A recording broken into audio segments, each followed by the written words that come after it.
कहानी की शुरुआत एक औरत से होती है जो अपने बेटे चोई के साथ काफी तेज बरसात में अपने घर की तरफ बढ़ रही थी, जहां पहुंचकर उन्होंने एक साथ खाना खाया। चोई हमेशा अपनी आंखों पर एक पट्टी बांधता था और साथ ही उसकी एक टांग नकली थी। वो औरत चोई को समझाने लगी कि उसे हमेशा अपनी आंखों पर वो पट्टी बांध कर रखनी चाहिए। और तभी अचानक वहाँ उसका पति आ गया, जिसने घर में आते ही उन दोनों के ऊपर इल्जाम लगाना शुरू कर दिया कि तुम दोनों घर से भागने की कोशिश कर रहे थे। और देखते ही देखते ये बहस इतनी ज्यादा बढ़ गई कि चोई के बाप ने उसकी माँ को पीटना शुरू कर दिया। पर अब चोई चुप रहने वाला नहीं था और अपनी माँ के मना करने के बावजूद भी वो अपनी आंखों की पट्टी हटाकर धीरे धीरे अपने पिता की ओर बढ़ने लगा। इसके बाद चोई का बाप उसके सामने से चलता हुआ चुपचाप घर से बाहर निकला और एक सड़क पर आ गया। चोई ने गुस्से से भरकर अपनी शक्तियों का इस्तेमाल करके अपने पिता की जान ले ली। थोड़ी देर बाद चोई की माँ रोते हुए उसे प्यार कर रही थी, पर तभी अचानक से उसने पूरी ताकत से चोई का गला दबाना शुरू कर दिया। पर तभी चोई ने अपनी माँ को भी अपने वश में कर लिया। खुद को छुड़ाने के बाद वो अपनी माँ को एक नदी के किनारे पर ले गया,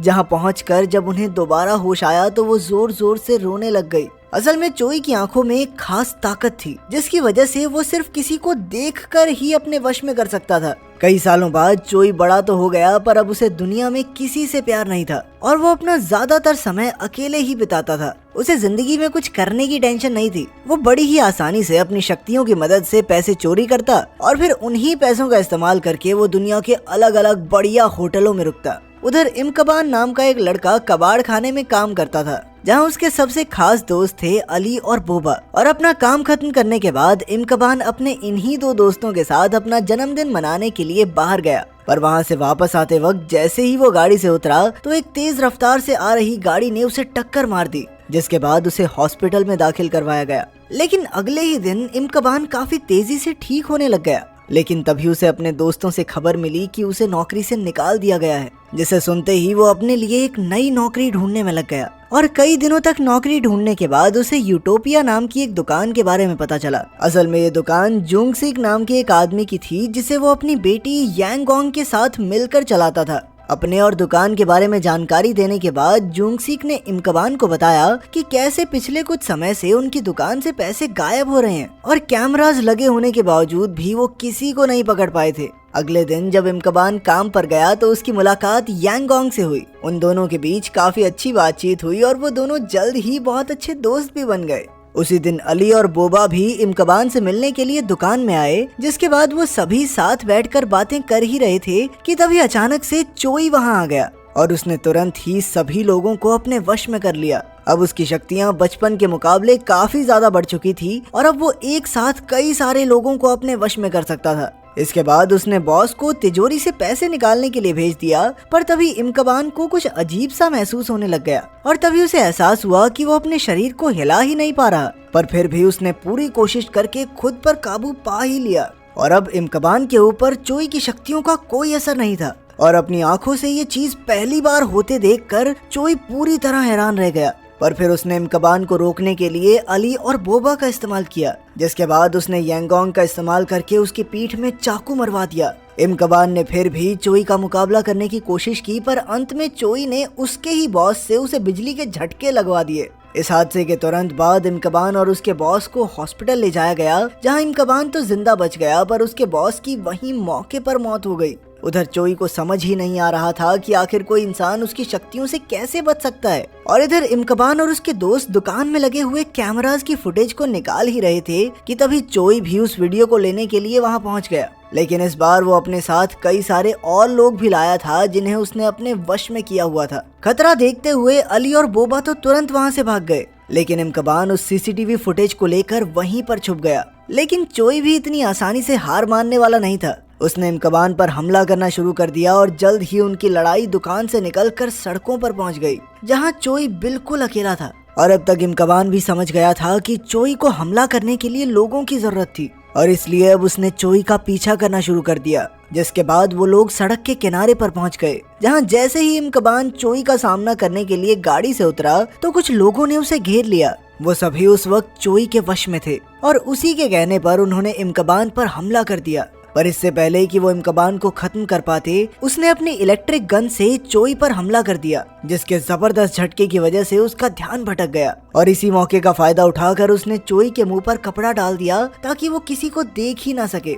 इसके बाद वो चोई को लेकर पुलिस स्टेशन पहुंचा, जहां पुलिस वालों ने उसकी बात पर भरोसा ही नहीं किया और उल्टा वो तो इमकबान को ही नशेड़ी कह के बुलाने लगे। इमकबान के बहुत मना करने के बावजूद भी उन्होंने चोई के मुंह से कपड़ा हटा दिया, जिसके हटते ही सभी पुलिस वाले उसके वश में आ गए।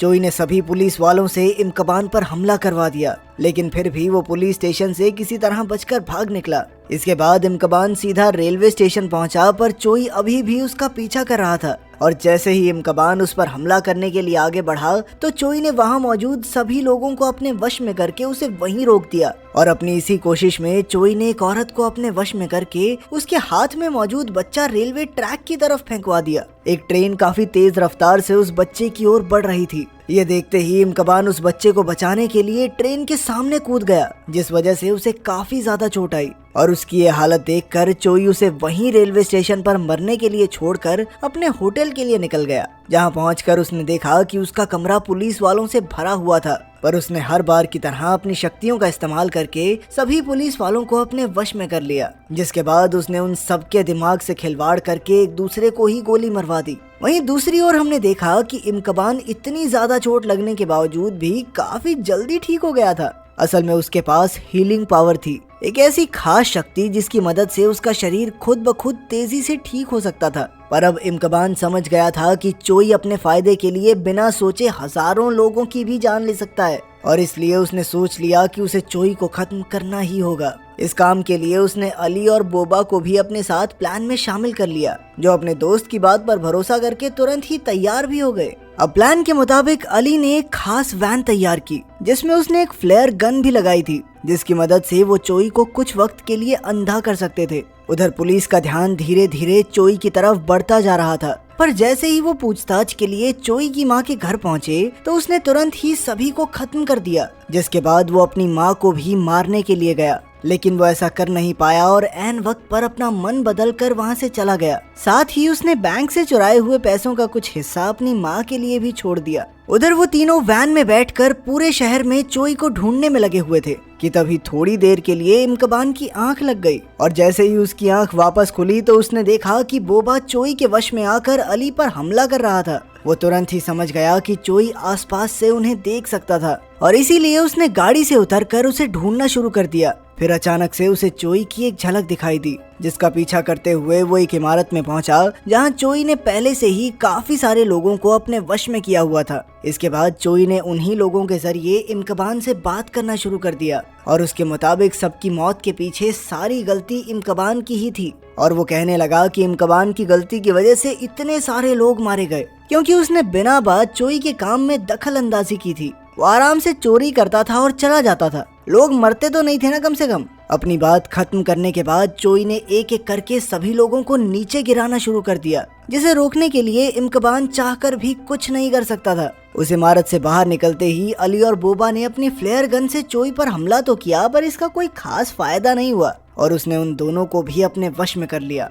अपने प्लान के फेल होने के बाद इमकबान काफी देर तक अपने दोस्तों को ढूंढता रहा और उनका कोई सुराग न मिलने पर वो वापस दुकान पर आ गया, जहां पहुंचते ही उसे एक और बड़ा झटका लगा। असल में चोई ने अली और बोबा को रस्सी के फंदों से लटकाया हुआ था और जैसे ही वो उन्हें बचाने के लिए आगे बढ़ा तो चोई ने उसे भी बेहोश कर दिया और जैसे ही उसकी आंख खुली तो वो भी अपने दोस्तों की तरह फंदे से बंधा हुआ था। इसके तुरंत बाद चोई उन तीनों को मरने के लिए छोड़कर वहां से चला गया, पर तभी किस्मत से इमकबान की नजर ऊपर पड़े हुए एक चाकू पर चली गई, जिसका इस्तेमाल उसने अपनी रस्सी काटने के लिए किया। पर लाख कोशिशों के बाद भी वो अपने दोस्तों को नहीं बचा पाया। उधर दुकान से निकलते ही चोई की नजर यांगोंग पर पड़ी और उसने उसे भी अपने वश में करके गाड़ी में बैठा लिया। पर इमकबान ने उसे गाड़ी में बैठते हुए देख लिया था और वो जानता था कि चोई उसे भी जान से मारने वाला है, इसलिए उसने पूरी रफ्तार से उसका पीछा करना शुरू कर दिया। इमकबान को अपने पीछे आता देख चोई ने उसे रोकने के लिए सभी ड्राइवर्स को अपने वश में करके एक बहुत बड़ा एक्सीडेंट कराने की कोशिश की। पर इस एक्सीडेंट से पहले ही इमकबान की मदद करने के लिए अली और बोबा की आत्माएं उसे दिखाई दी, जिन्होंने उसे वैन में लगे एक खास बटन को दबाने को कहा, जिसे दबाते ही वो वैन एक्सीडेंट से पहले ही पूरी रफ्तार में वहाँ से निकल गई। उधर चोई यांगोंग के साथ एक ऊंची इमारत की छत की तरफ बढ़ रहा था। जैसे ही इमकबान छत पर पहुंचा तो उसे सबसे पहले चोई ही दिखाई दिया, जिसे देखते ही उसने उसे मारना शुरू कर दिया। पर तभी उसकी नजर कोने में खड़ी यांगोंग पर पड़ी, जो उस वक्त चोई के वश में थी, और इसी मौके का फायदा उठाकर चोई ने इमकबान पर गोली चला दी, जिसके बाद उसने उसे बेरहमी से मारना शुरू कर दिया। पर इससे पहले कि वो इमकबान को खत्म कर पाता, वो चोई को उसके परिवार के बारे में चिढ़ाने लगा। इमकबान ने उसके परिवार के बारे में कुछ ऐसी बातें बोलना शुरू कर दिया जिससे चोई का ध्यान भटक गया, और इसी मौके का फायदा उठाकर इमकबान चोई को पकड़कर छत से नीचे कूद गया। इस हादसे में वो तो अपनी जल्दी से ठीक हो जाने की शक्ति की वजह से बच गया, पर चोई जिंदा नहीं बच पाया। कुछ सालों बाद इमकबान एक व्हील चेयर के सहारे रेलवे स्टेशन से जा रहा था, जहां उसकी मुलाकात यांगोंग से हुई, जो अब एक एयर होस्टेस बन चुकी थी। पर तभी वहां कुछ लोगों ने देखा कि एक बच्चा रेलवे की पटरी पर गिर गया था, पर कोई भी उसे बचाने के लिए आगे नहीं बढ़ रहा था। और तभी सनसनाती हुई रफ्तार में एक ट्रेन वहां से गुजर गई। सभी लोग ये देखकर बहुत ज्यादा उदास हो गए, पर ट्रेन के गुजरने के बाद सबने देखा कि इमकबान ने उस बच्चे को बचा लिया था। उम्मीद है इतने खतरनाक स्टंट के बाद तो अपना लड़का हीरोइन ले ही जाएगा। तो क्या आप एक अनजान बच्चे के लिए अपनी जान को दांव पर लगा सकते हैं? कमेंट्स में जरूर बताना। मिलते हैं अगली वीडियो में।